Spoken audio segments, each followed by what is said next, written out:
আসসালামু আলাইকুম প্রিয় দেশবাসী, ছবিতে যাকে দেখা যাচ্ছে তিনি একজন পাগল।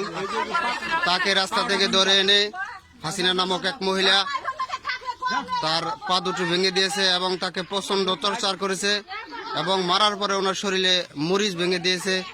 আমি দেশবাসীর কাছে এই বিচার চাই এবং ওনার পর্যাপ্ত পরিমাণ শাস্তি চাই। প্রিয় দেশবাসী, আপনারা নিজের চোখে দেখেন, ভিডিওতে সব দেখা যাচ্ছে কিভাবে ওনার পা দুটো ভেঙেছে এবং ওনাকে মারার পর ওনার শরীরে মরিচ ভেঙে দিয়েছে। প্রিয় দেশবাসী, বাংলার বুকে এমন জঘন্য অপরাধ কোনোভাবে মেনে নেওয়া যায় না।